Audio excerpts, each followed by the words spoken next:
Sabana, de la Universidad Nacional de Colombia, magíster en rehabilitación, neuropsicología y estimulación cognitiva. Es aspirante al doctorado en psicología de la Universidad de La Sabana, con una gran experiencia en evaluación e intervención de condiciones de neurodesarrollo y daño cerebral adquirido. Entonces le doy el espacio a la doctora María José para que pueda iniciar este espacio académico. Muchas gracias, Sandra, y gracias a todas las personas que se encuentran conectadas el día de hoy. El objetivo del webinar es que podamos compartir información que sea de valor para todos esos momentos de comunicación con niños, donde efectivamente nos demanda que seamos un ente, un puente para poder ayudarlos en ese proceso de resolución de problemas. Voy a compartir mi pantalla para iniciar. En la primera parte me gustaría presentarles algunos conceptos, hablar un poco de las funciones ejecutivas desde un caso y también luego de terminado, pues dar espacio a las preguntas que ustedes tengan. Sandra, ¿me podrías confirmar si ahí se ve mi pantalla? La vemos, profe, pero en miniatura. ¿Ahí? Perfecto, te escuchamos y Sí. te vemos. Y otra cosa que te quería pedir, ¿hay alguna posibilidad de que las solicitudes de entrar a la sala no hagan sonido? Es que están presentándose muchísimas, gracias a que se están conectando muchas personas.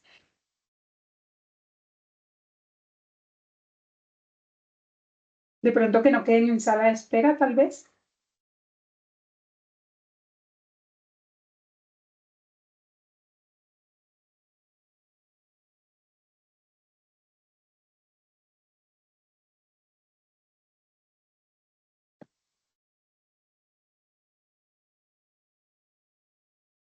Listo.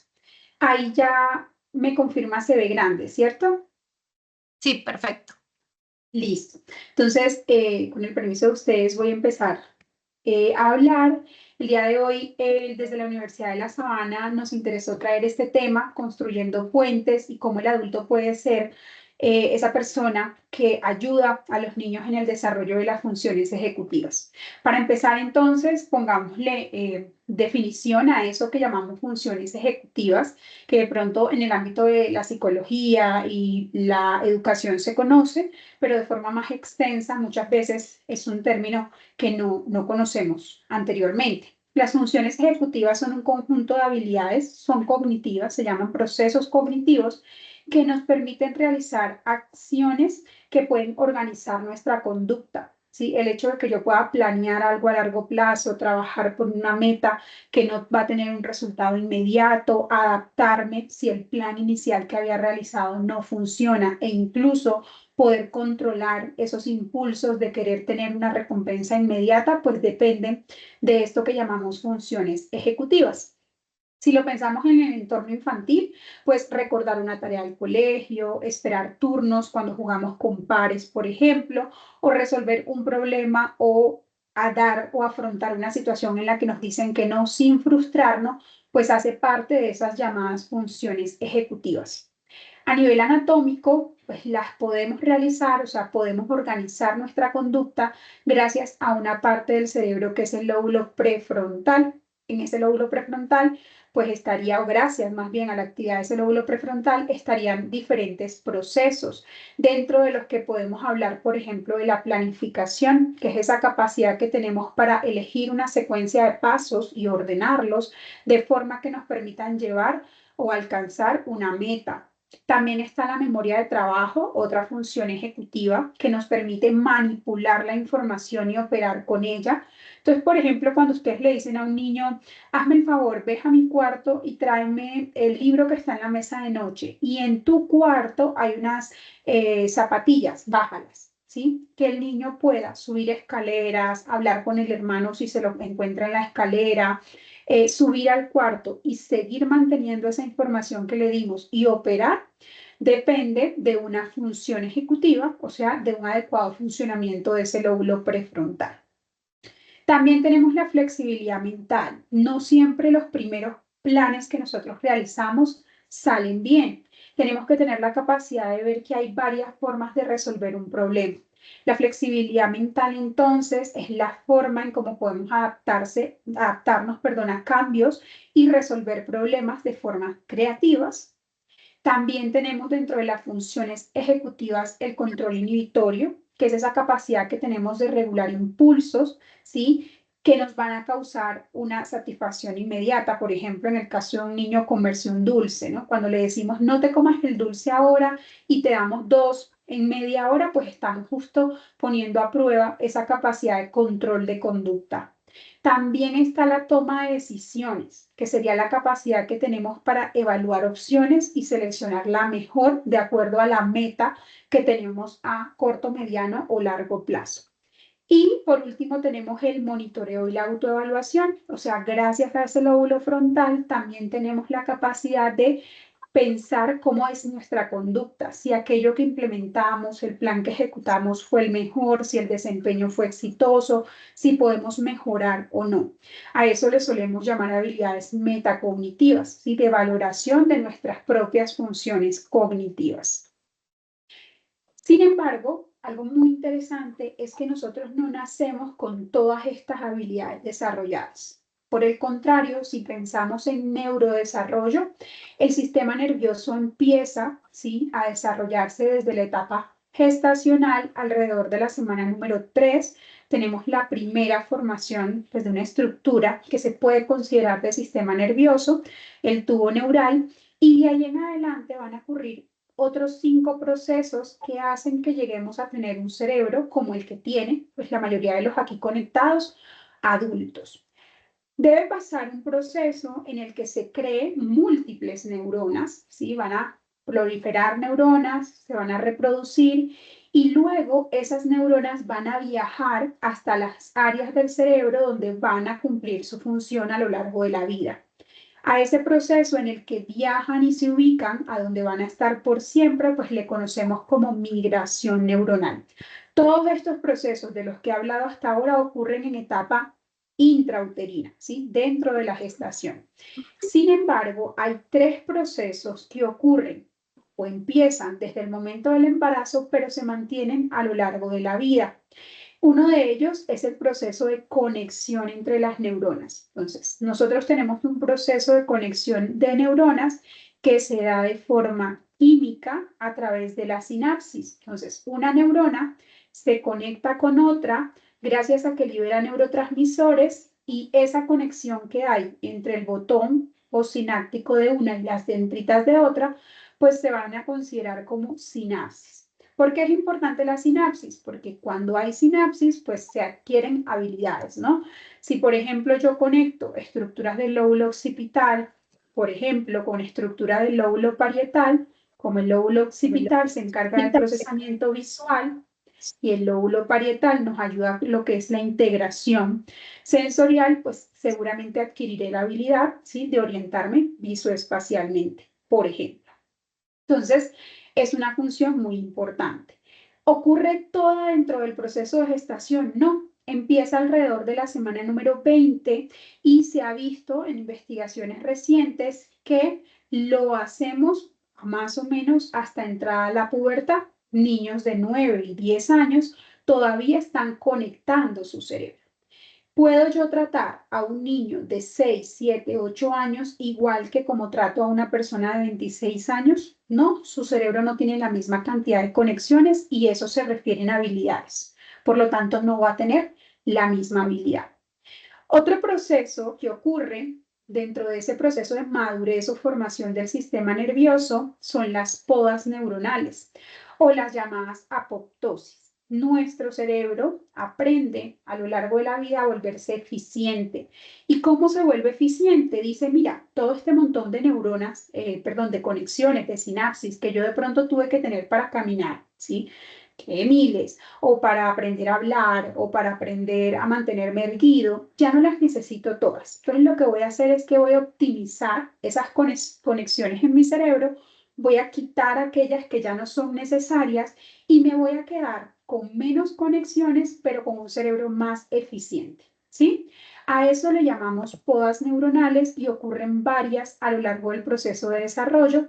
Dentro de las más registradas o reportadas está Una que ocurre en la primera infancia, alrededor de los 4 años, y otra que ocurre entrados en la adultez, sobre todo cuando hay un cambio a nivel hormonal.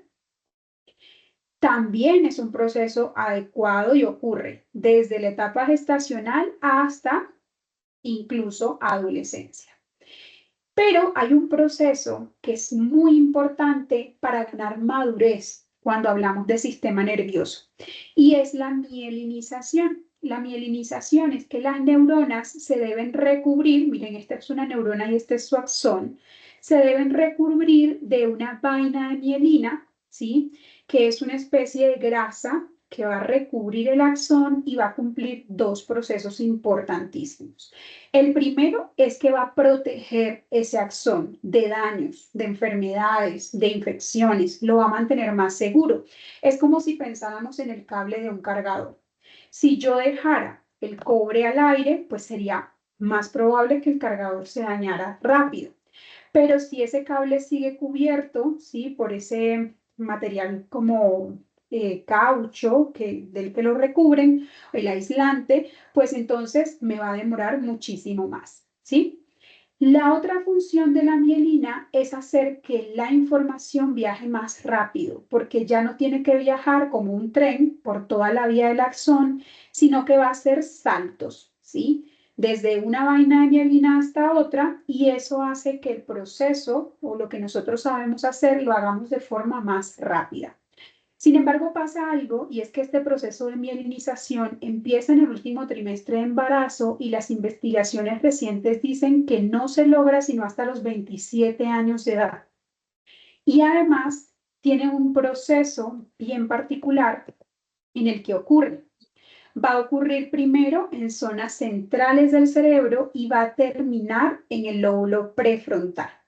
Si yo les conté hace un momento que ese lóbulo prefrontal se encarga de las funciones ejecutivas y ahora le estoy contando que lo último que ocurre es la mielinización de ese lóbulo prefrontal, más o menos a los 27 años de edad, pues una de las primeras conclusiones que nos debe quedar de esta conversación es el cerebro de los niños en etapa de infancia, niñez e incluso adolescencia es un cerebro que para el funcionamiento ejecutivo está inmaduro. Entonces, el adulto, el cuidador, los docentes a cargo de estos niños deben ser sus funciones ejecutivas hasta que logremos llegar a una etapa de madurez. Por ejemplo, a un niño de 2 añitos se le cae un helado y lo esperado es que llore, que patalee. ¿Por qué? Porque su cerebro aún no ha logrado la madurez de las áreas que se encargan de bajar la intensidad emocional, un área que en el cerebro pues se llama cíngulo. Pero yo no espero eso, por ejemplo, de un niño de 10 años. Un niño de 10 años se le cae un helado y puede sentirse triste, de pronto frustrado, pero no esperaría yo que hubiera llanto, pataleo, ¿sí? Porque ya debería haber este proceso de madurez del cerebro. Sin embargo, por ejemplo, a un niño de 10 años no le puedo pedir yo que planee un viaje a la playa, porque requiere un proceso de trabajo a nivel de planeación, toma de decisiones y memoria de trabajo que todavía su cerebro no es capaz de realizar. Sí se lo puedo pedir, por ejemplo, a una persona de 19, 20 y 21. Entonces eso es importante porque aunque las funciones ejecutivas son las 6 de las que hablamos, todo su proceso de desarrollo es lineal y a medida que el niño va creciendo, pues yo voy a poder exigirle un poco más. Sin embargo, siempre hasta los 27 años requeriremos, ¿sí?, ese apoyo externo de personas que nos ayuden a ser puente para el desarrollo de las funciones ejecutivas. Entonces, ¿qué importancia tiene el adulto si estamos hablando de infancia, niñez y adolescencia? Pues entender que los niños no nacen con funciones ejecutivas desarrolladas, ¿sí? Que las aprenden a lo largo de la vida, que en realidad los adultos son andamios, podríamos decir temporales, ¿sí? Que se van a utilizar para que el niño empiece a desarrollar esa habilidad.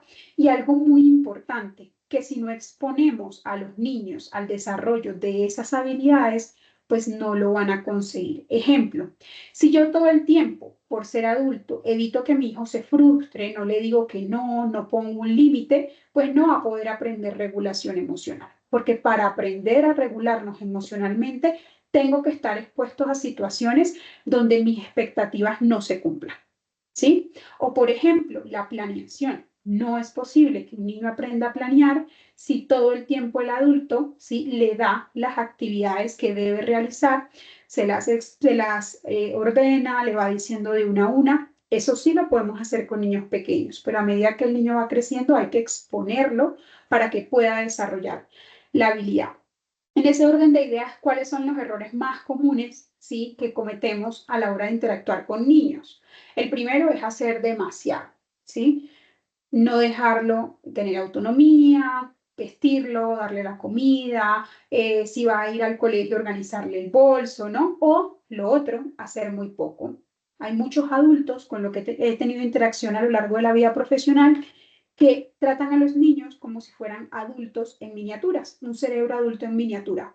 Y he escuchado cosas del tipo, un papá de un niño de 5 años que espera que el niño llegue del colegio, organice el bolso para el día siguiente, saque el uniforme.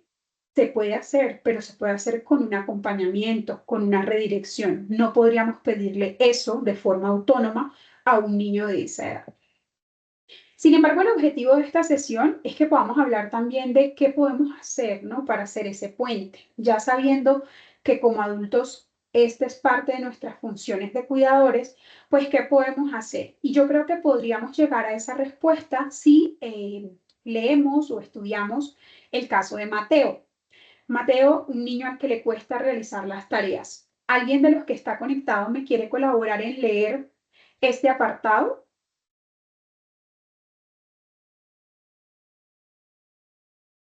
Mateo, un niño de 8 años, llega a casa después de la escuela. Su madre le recuerda que debe hacer su tarea antes de jugar. Mateo sabe que tiene deberes de matemáticas, pero en lugar de sentarse a hacerlos, se queda dando vueltas por la casa. Se toma su tiempo para sacar los útiles, afila los lápices varias veces, dice que tiene sed y va por agua. Luego dice que tiene hambre y busca un snack. Después decide que necesita ordenar su escritorio antes de empezar. Han pasado 30 minutos y aún no ha escrito ni una sola palabra. Muchísimas gracias. Norma, ¿qué pasa con Mateo? Mateo tuvo que haber tenido una experiencia anterior negativa asociada a la tarea. No es posible que esta sea la primera vez, su primer día de colegio y él tenga esta actitud. Seguramente esta actitud viene de varias sesiones donde falló, no le fue bien, demoró mucho tiempo, se hizo de noche y no alcanzó a jugar, o hizo la tarea pero le quedó mal hecha, le borraron varias veces. Viene asociada a una experiencia negativa que quedó almacenada en su memoria. ¿Qué hace su función ejecutiva? Inmadura, porque Mateo tiene todavía 8 años, pues efectivamente evita una actividad que siente en la que no va a ser bueno. Y esto pues lo podemos llamar procrastinar, ¿no? Postergar y postergar el inicio de una actividad. A nivel de función ejecutiva, ¿por qué Mateo posterga una actividad? Pues porque su cerebro, que tiene una flexibilidad mental en trabajo, pues considera que una forma de poder salir de esa actividad, o sea, encuentra otra solución, pues es, sí, evitarla. ¿Es adaptativo esto? Pues para el proceso académico no, pero efectivamente es lo que está ocurriendo en el caso de Mateo. Segundo párrafo, ¿alguien me ayudaría a leerlo? Caso Mateo y la tarea imposible. Cuando su madre le insiste en que comience, Mateo finalmente se sienta y mira el primer ejercicio, una suma con llevadas. Frunce el ceño, mueve el lápiz de un lado a otro y antes de intentar resolverlo dice en voz alta, esto es muy difícil. Su madre le anima a intentarlo, pero Mateo apenas suma un par de números antes de soltar el lápiz bruscamente. No entiendo nada, no quiero hacer esto, exclama. Se cruza los brazos, empuja el cuaderno y hunde la cabeza en la mesa. Listo. ¿Por qué le pasa esto a Mateo? Resulta que nosotros tenemos un sistema límbico donde está la amígdala que nos ayuda, ¿sí?, a identificar lo que estamos sintiendo. Mateo está frustrado, está irritado. Pero ese sentimiento viene acompañado de una sintomatología física, ¿no? Los músculos se tensionan, el ceño se frunce y yo tengo que tener la capacidad para poder responder a esa situación de bajar la intensidad de esa emoción para poder darle paso a mi lóbulo frontal y que mi lóbulo frontal pueda tomar decisiones pues adecuadas para la situación, que en este caso sería volverlo a intentar, pedirle ayuda a un adulto, pedir una explicación al docente, ¿cierto? Pero Mateo no lo logra porque él no logra bajar la intensidad de la emoción, no logra salir de ese momento en donde estoy irritado, molesto y no puedo. Quiere decir que en este caso, si nosotros queremos llevarlo a una actitud, ¿sí? Donde pueda entender, donde pueda valer, tener un mejor autoconcepto, sentir que él puede, pues el adulto tiene que lograr bajar esa intensidad de la emoción, calmarlo y luego sí darle las opciones de lo que podríamos hacer en la situación. En este caso, si el adulto no lo hace, es muy probable que la tarea no se lleve a cabo. Pero muchas veces en las casas lo que termina pasando es que el adulto, como no logra manejar esta situación, no sabe cómo calmar al niño, pues entonces termina frustrándose él también, molestándose y entonces ahora hay dos personas en la casa que tienen un malestar emocional, ¿sí? Y si algo es importante cuando hablamos del adulto como un ayudante de esas funciones ejecutivas es que yo no puedo regular a otro emocionalmente si yo estoy irritado y si yo estoy molesto, ¿sí? Entonces, por ejemplo, esta situación podría terminar así. Su mamá intenta calmarlo, le dice que lo intente otra vez, pero Mateo no se calma, dice que no puede, que siempre le salen las cosas mal, que nunca lo hará bien, empieza a moverse inquieto en la silla, dice que está cansado y se queja de que la profesora deja mucha tarea. Su mamá le sugiere que resuelvan juntos el primer ejercicio, pero pues Mateo ya no lo quiere hacer porque no logra salir de la frustración. Se levanta y se va del escritorio sin terminar y lo que termina ocurriendo es que su mamá, muy angustiada porque no lleve la tarea al día siguiente, pues termina haciéndole la tarea, ¿sí? Termina escribiendo algunas respuestas, él las copia con su letra y pues así lleva la tarea al colegio. En últimas, cuando Mateo se enfrenta a la profesora, pues no se siente seguro, sabe que no lo hizo, no se siente capaz de volverlo a hacer si la profesora, por ejemplo, le pidiera una explicación y esto genera en él una cantidad de inseguridad y de pensamientos que son muy recurrentes, ¿no? No puedo, la profesora me va a preguntar, voy a quedar mal, los otros compañeros me van a decir que no lo pude hacer. Y pues al final de cuentas, pues la profesora recibe el trabajo, le corrige un error y su retroalimentación es, siempre me pasa lo mismo, yo no lo puedo hacer bien, ¿sí? Teniendo en cuenta entonces el caso de Mateo, intentemos pensar en estrategias que podríamos utilizar para ayudarlos. Primero yo les voy a decir qué es lo que está pasando a nivel biológico en el cerebro de Mateo y luego entonces sí las estrategias. Lo primero es que nuestro lóbulo frontal se divide en tres partes. Tenemos una parte orbitofrontal, tenemos una parte dorsolateral y tenemos una parte medial. La parte medial es la que se encarga de bajar esa intensidad de la emoción para poder darle paso a las estructuras dorsolaterales, que son las que se encargan de las funciones ejecutivas cognitivas, que yo planee, que yo elija varios caminos para solucionar un problema, que yo opere con la información. En este caso, Mateo no logra bajar esa intensidad de la emoción, o sea, su lóbulo prefrontal medial queda parado. Por lo tanto, a Mateo le cuesta poder llegar a planear adecuadamente y a ejecutar sus planes. Pero además, sumado a eso, el lóbulo prefrontal orbitofrontal se encarga de controlar los impulsos y nos ayuda cuando tenemos que regularnos a nivel emocional. Y como su cerebro o su lóbulo frontal en este caso está inmaduro, pues él no logra controlar el impulso de realizar la evitación, irse, moverse en la silla, retorcerse, ¿cierto? Entonces, como no están funcionando ni la planeación, ni el control inhibitorio, ni el proceso de regulación emocional, pues nosotros como adultos, ya identificando que ese cerebro no lo está logrando solo y que requiere nuestro apoyo, pues vamos a ir ayudándolo proceso por proceso, empezando justamente por el proceso de planeación. Entonces, si a él le está costando planear cómo hacer las actividades, pues vamos a empezar a ayudarlo usando listas de verificación, ¿sí? vamos a empezar a poner dentro de la dinámica de las tareas una secuencia de pasos que le va a ayudar a él a sentir que tiene un logro más allá de completar la tarea. Entonces, puedo poner, sacar el cuaderno de matemáticas, escribir la fecha, leer el ejercicio, resolverlo, revisar si está bien. Y efectivamente, como no le estoy pidiendo que haga la tarea de matemáticas, que puede tener 4 sumas, sino que le estoy pidiendo una y la estoy porcionando en pasos, le estoy enseñando algo que llamamos en terapia autoinstrucciones, ¿sí? Y es que cada vez que Mateo se enfrente a un problema, Mateo en su mente empiece a sacar la secuencia de pasos que requiere para completar ese problema. Al inicio cuesta un poco porque demanda mucho tiempo al adulto. El adulto tiene que efectivamente sacar el tiempo de escribir el paso a paso de las actividades, repasarlo con el niño, pero luego lo que le estamos enseñando es a pensar en función de autoinstruirse.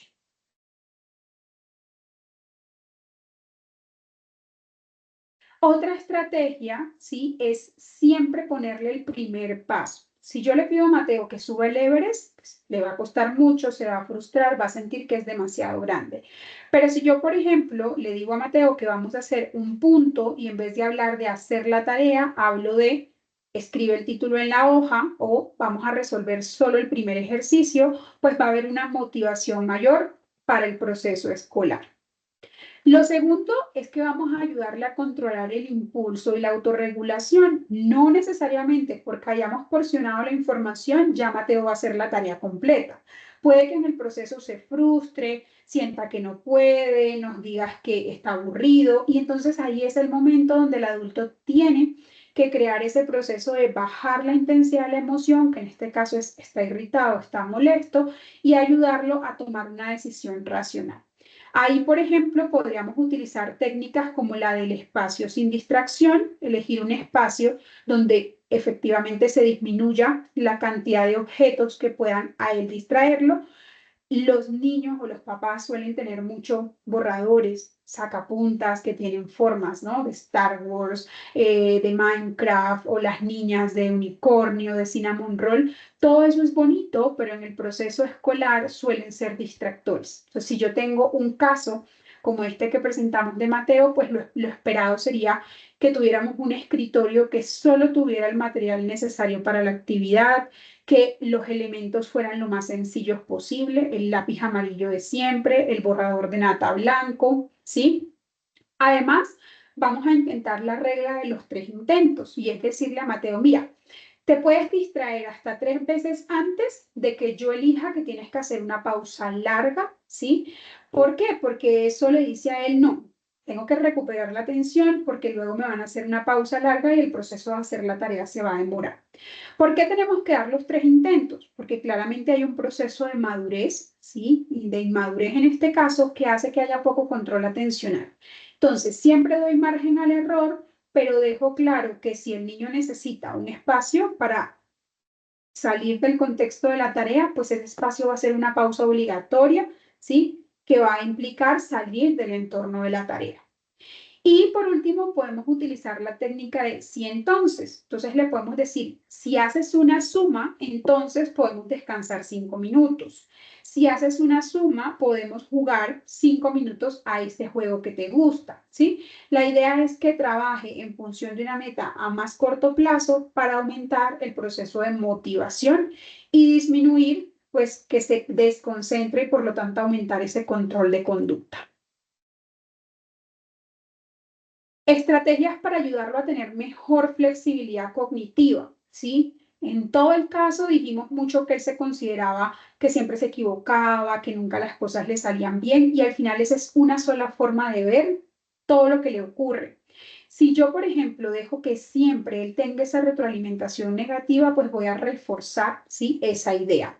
Entonces, hay una forma que funciona mucho con los niños, sobre todo este rango de edad, y es enseñarle que todos nos equivocamos en diferentes contextos y, por ejemplo, en este caso, yo, adulto, podría hacer un ejercicio y decir, ay, mira, me equivoqué, voy a corregirlo, ¿no?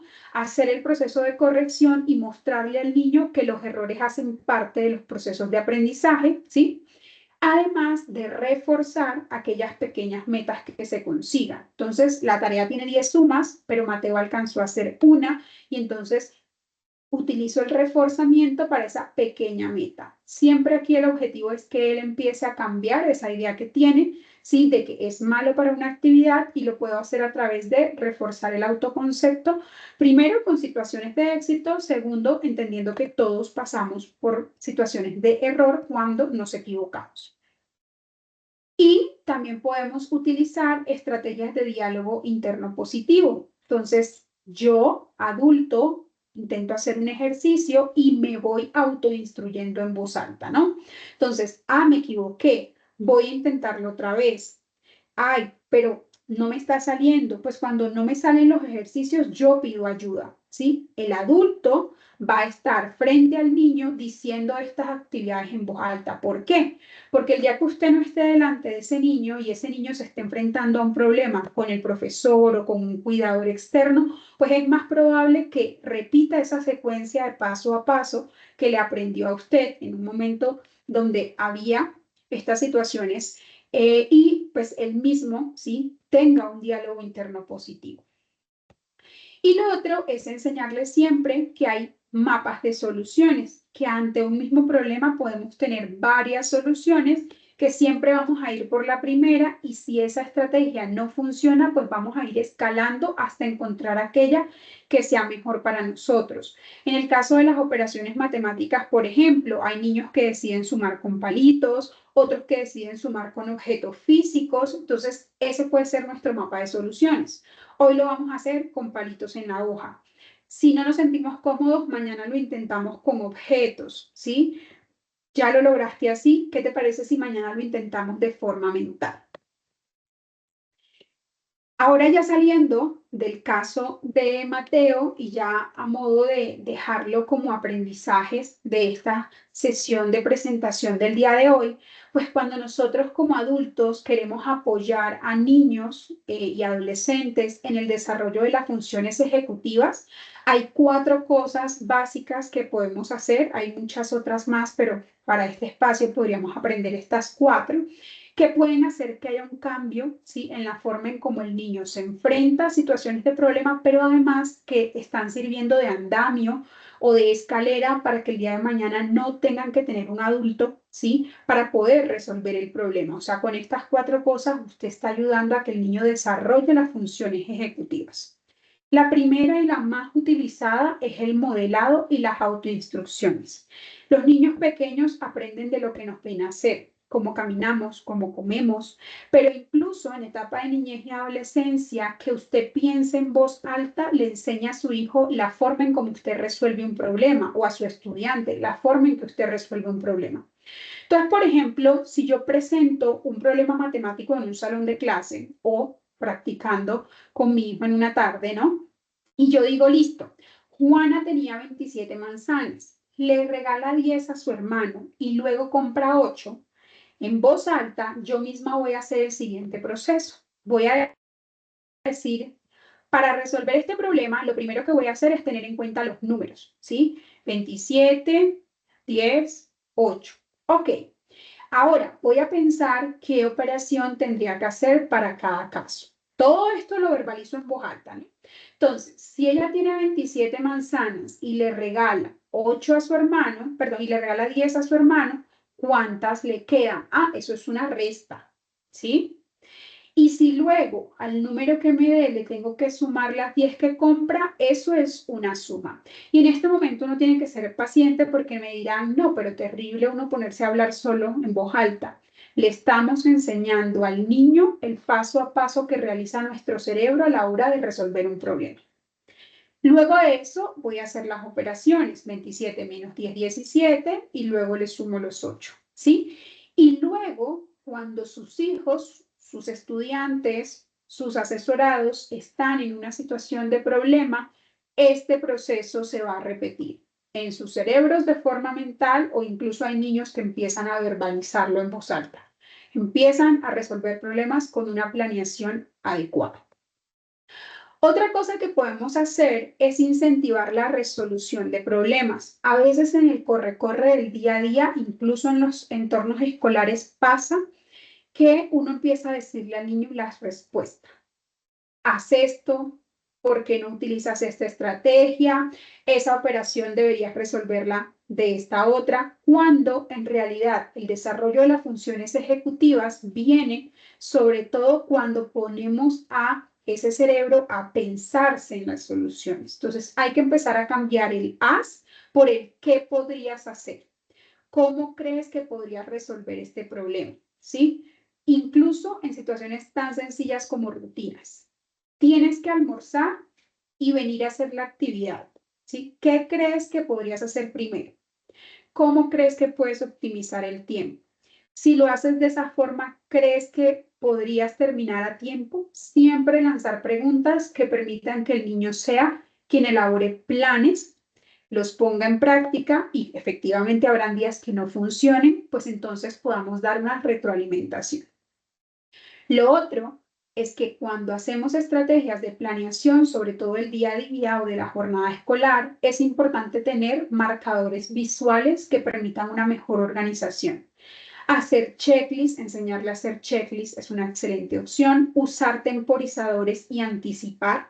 Entonces, muchas de las situaciones de conflicto entre adultos y niños viene de yo quiero que hagamos esto, pero en este momento el niño se está oponiendo. Ejemplo, ya quiero que salgamos del parque para que volvamos al salón, o ya quiero que dejemos esta actividad porque es hora de dormir. Y del otro lado lo que está ocurriendo es un cerebro que había pensado que podía seguir en una actividad, en un juego, quería continuar dibujando y nosotros adultos llegamos a imponer el fin de una actividad. Lo mejor para esos casos es el uso de marcadores temporales. Lo podemos hacer de formas auditivas o lo podemos hacer de formas visuales. Relojes de arena, alarmas, sí, que van saliendo con los números, o incluso decirle cuando suene la alarma, esta actividad tiene que terminar. Ya no hay lugar a que continúes haciendo lo que estás haciendo. O incluso el uso de esquemas. Entre más pequeño sea el niño, el marcador visual funciona más. Entonces, dentro del aula de clase, poder tener imágenes que se asocien a diferentes actividades como momento de juego, momento de lectura, momento para trabajar en grupo, o incluso en casa, la rutina se puede presentar de forma visual. Y lo último, y creo que muy importante dentro de ese acompañamiento del adulto para el desarrollo de las funciones ejecutivas, es que el proceso de manejo emocional debe ir acompañado del adulto. Si yo tengo a un niño desregulado y lo sé porque no puede procesar una emoción, porque hace una pataleta, porque llora desconsolablemente y le cuesta calmarse, por ejemplo, mi papel como adulto a cargo de la situación, primero, es identificar la emoción que el niño siente, verbalizársela. Sé que te sientes triste, sé que te sientes molesto. Solo cuando yo he hecho eso, ¿sí? Voy a poder pasar a bajar la intensidad emocional. Entonces, cuando yo bajo la intensidad emocional, lo hago gracias a que logro disminuir esa sensación física asociada a la emoción. En el caso de los niños muy pequeños, bebés de meses, uno cómo los calma, arrullo y contacto físico, porque el perfil sensorial tiene un efecto sobre esa área del cerebro que regula la intensidad de la emoción. En niños en etapa infantil, por ejemplo, puede funcionar el abrazo, ¿sí? Puede funcionar tiempo, ¿sí? Como te acompaño mientras te calmas, pero es importante que haya un acompañamiento del adulto, que esté cerca. En cambio, en el caso de niñez, más de 10 años, adolescencia, lo que más funciona para lograr bajar esa intensidad de la emoción es salir de la situación de conflicto. Muchos de los problemas que hay en entornos escolares o incluso en entornos familiares con niños, preadolescentes y adolescentes es porque yo de adulto quiero razonar, explicar un límite, decir que estuvo mal en medio del momento donde el niño está desregulado, donde está molesto, donde está incómodo. Y efectivamente se crece la bola, ¿no? Él está molesto, yo le digo es que no puedes hacer eso porque ese está mal, se molesta mucho más y al final la situación escala a situaciones de irrespeto o de pronto donde se dañan relacionamientos. La clave siempre con preadolescentes y adolescentes es darle espacio de calma. No se trata de ceder el límite, usted no va a permitir que haga aquello que no se debe permitir, pero sí hay que darle un espacio de más o menos unos 5, 10 minutos para que solo logre bajar esa intensidad de la emoción, su cuerpo se va a ir calmando, la frecuencia cardíaca va a ir disminuyendo, el cuerpo se va a ir enfriando, los músculos se van a ir destensionando, pero solo en ese momento, cuando ya logré bajar esa intensidad física de la emoción, es que yo entro a razonar. Ahí le explico que lo que hizo está mal, le explico que como adulto yo no voy a ceder el límite porque el límite que estoy poniendo es por su beneficio, ¿sí? Y efectivamente ahí sí podemos entrar, ¿sí? A lograr recibir de ese niño o ese adolescente una respuesta que sea acorde a la situación. Entonces, recomendación, nunca traten de razonar con un cerebro que está desregulado. Hay primero que darle tiempo a regular la intensidad de la emoción y eso cambia dependiendo de las edades. Niños más pequeños funciona más el contacto físico, niños más grandes funciona más darles tiempo para calmarse y luego sí entonces entro a razonar, mantengo mi límite y soy firme en el proceso. Antes de darle paso a las preguntas, a mí me gustaría dejarles claro que uno de los objetivos de este webinar y del proceso de formación que lleva la Universidad de La Sabana es justamente que los adultos logremos entender las bases biológicas del comportamiento infantil. Porque cuando nosotros no entendemos que todavía estamos en ese proceso de mielinización, que lo último que ocurre es el proceso de mielinización del lóbulo frontal, pues muchas veces asumimos que los niños y los adolescentes no hacen algo porque no quieren, porque no nos respetan, porque no están dispuestos a seguir reglas y muchas de las situaciones que llegan a consulta y que son abordadas desde, por ejemplo, terapias o pautas de crianza, vienen desde la exigencia a edades donde todavía no se ha desarrollado la habilidad de, pues, el adulto esperando una respuesta que en ese momento no es acorde. Y para eso es muy importante que siempre tengamos en cuenta cuál es el alcance biológico, ¿no?, de ese cerebro para que entonces seamos muy justos en lo que exigimos y lo que no. Siempre también teniendo en cuenta que no exigir no es adecuado porque entonces haríamos lo contrario, no dejaríamos espacio al desarrollo de esas funciones ejecutivas. El punto medio entre exigir lo que ese cerebro y su biología puede dar sin apoyar de más, pues termina siendo el equilibrio para que ese adulto llegue a tener un muy buen desarrollo de las funciones ejecutivas.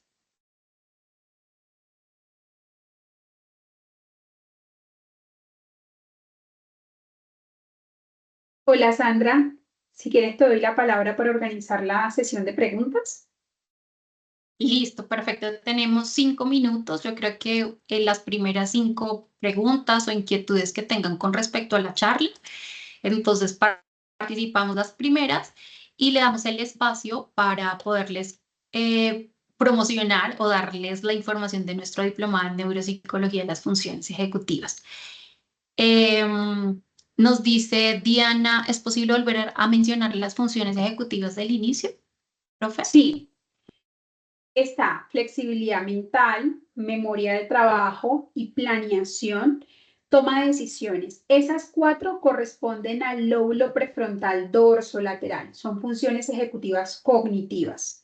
El control inhibitorio, que hace parte del lóbulo prefrontal orbitofrontal. Y por otro lado tenemos el componente de regulación emocional, que estaría más ligado al lóbulo prefrontal medial.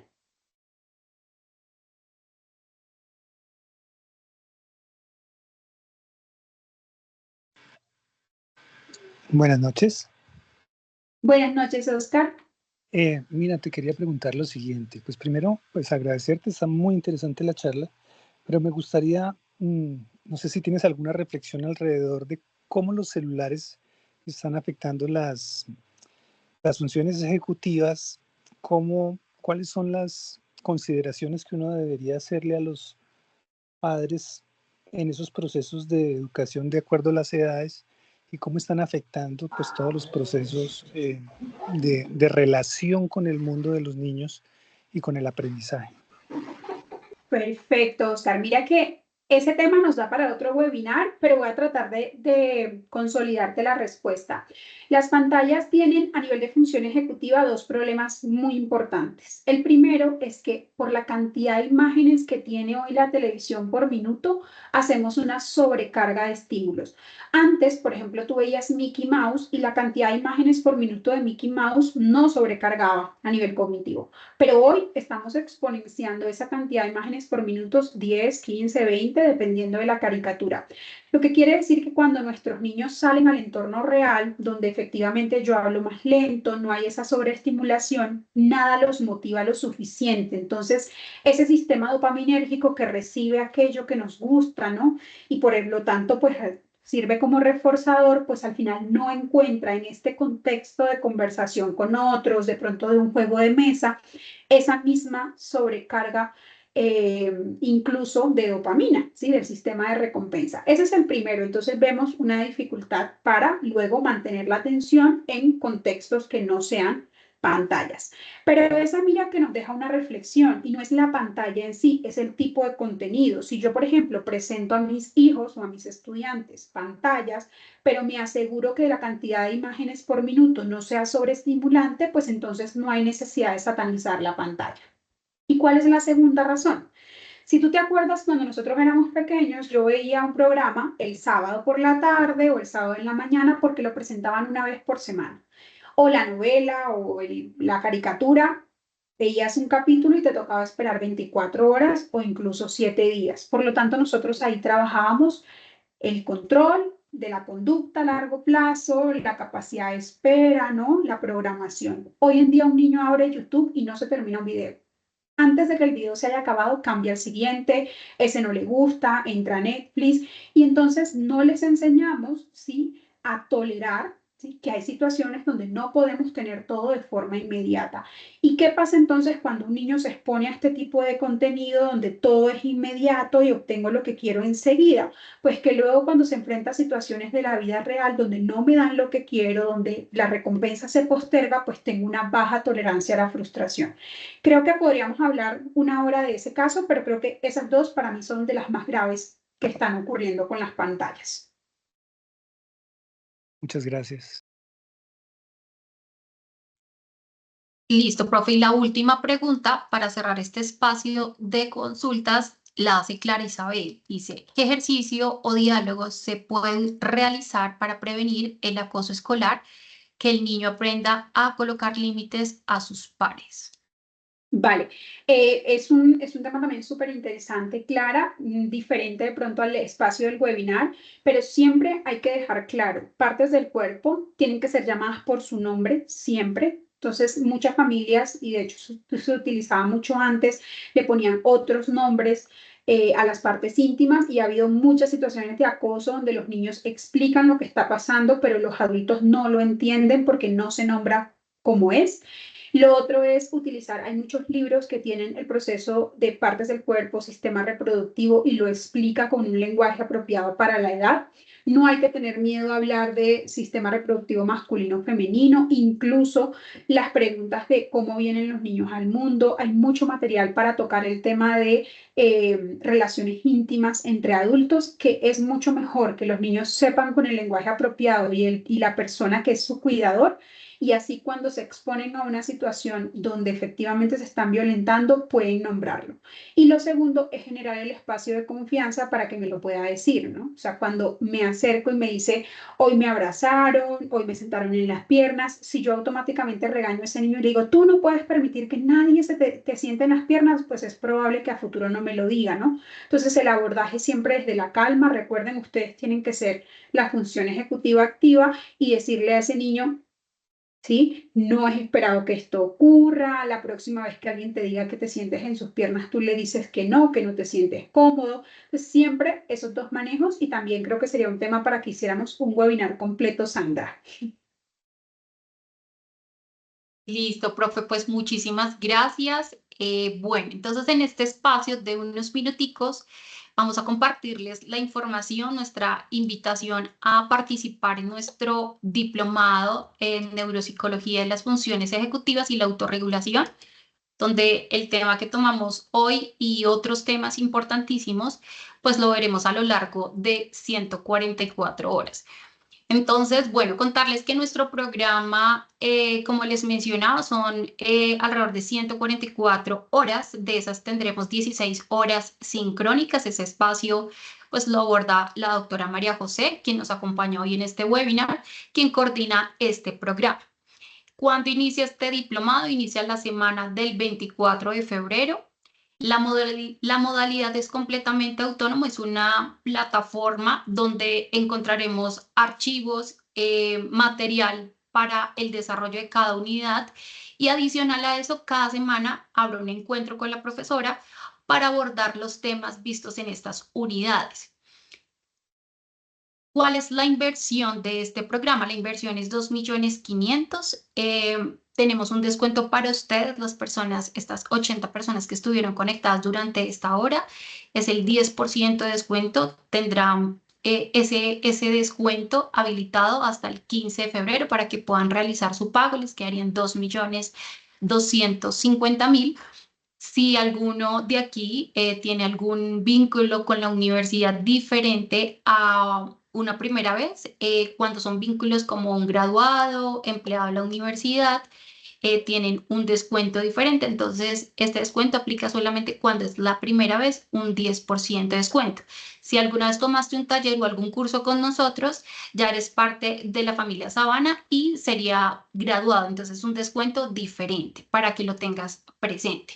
Si requieres algún proceso de financiación, la universidad habilita procesos de financiamiento directo y también con algunos aliados como son SUFI y FinComercio.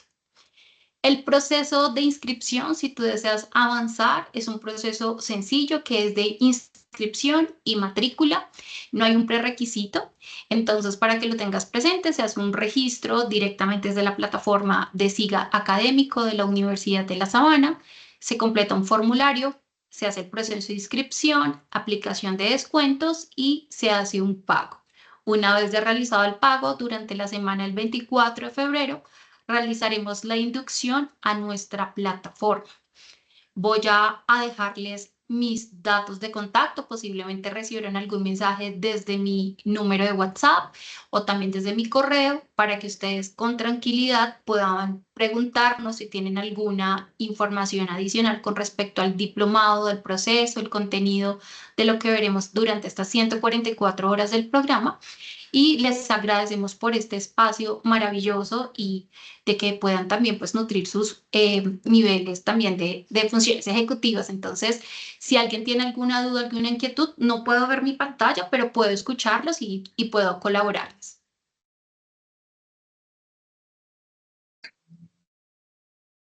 Gracias, buenas noches. ¿Hasta cuándo terminaría el diplomado? Esas 16 semanas nos dan aproximadamente sobre la segunda semana de junio, Norma. Y este diplomado, ¿cómo, o sea, obviamente están las capacitaciones, los módulos, y cada módulo tiene un modo de evaluación o se entrega un trabajo final? ¿Cómo funciona ese tema? Profe María José, ¿nos complementas esa información de cada unidad? Sé que hay una evaluación para pasar a la siguiente, Sí. pero Sí, cada unidad, son 5 unidades, cada unidad tiene una actividad evaluativa. Además, hay actividades formativas que pueden sumar puntos, pero la actividad evaluativa no es un examen, no es sincrónico. Son actividades que ustedes tienen programadas durante sus 3 semanas, que es lo que demora cada unidad, y las pueden ir avanzando. Por ejemplo, para la primera unidad, tenemos un reto de pensarnos las funciones ejecutivas en un contexto en particular, que fue la pandemia, por ejemplo. Para la segunda unidad tenemos varios videos en donde deben hacer una reflexión sobre nutrición y función ejecutiva o situaciones de negligencia y función ejecutiva, y así cada una de las sesiones. Lo único es que tienen, siempre desde que entran a la unidad, tienen abierta la actividad y tienen 3 semanas para realizarla. Son entregas.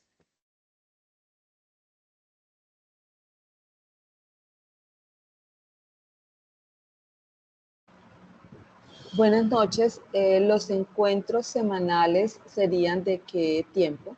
¿Cuánto tiempo?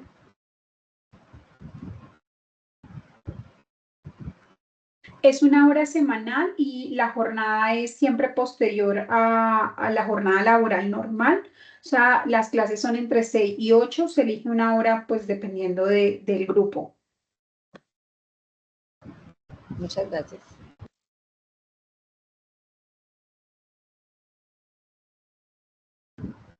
Perdón, el descuento, por ejemplo, para los que hicimos un posgrado, ¿se puede dar el dato por acá o se pregunta Claro. por WhatsApp? Claro, Flor.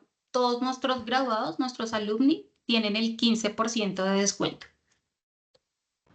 Perfecto, muchas gracias. Con gusto, Buenas Flor. noches. Hola, buenas Buenas noches. noches. Para preguntarte el descuento para colaboradores a Spine. Es a partir del 30%. Sin embargo, digamos que hay un proceso administrativo que hay que considerar desde el colegio, pero si quieres, con todo gusto, puedes escribirme al WhatsApp y te indico cuáles son las condiciones para que puedas participar. Muchísimas gracias. Con todo gusto.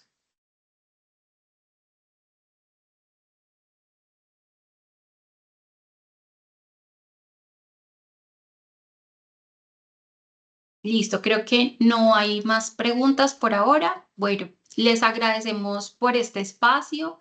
Nuevamente, bienvenidos a la Universidad de La Sabana. Quien va a tomar este programa, los esperamos con los brazos abiertos y bueno, para este espacio de formación. Soy Caterina Alfonso, coordinadora de Educación Continua y bueno, terminamos este webinar. Muchas gracias por este espacio a todos y por aceptar la invitación. Muchas gracias. Muchas gracias. Muy interesante. Sí, gracias. Muchísimas Con todo gracias. El webinar, ¿dónde lo podemos ver la grabación? Discúlpame. Debes escribirme al WhatsApp para poderte enviar el enlace porque está en este momento en privado, pero yo lo paso para que lo puedan volver a ver. Ok, gracias, mi amor. Con todo gusto.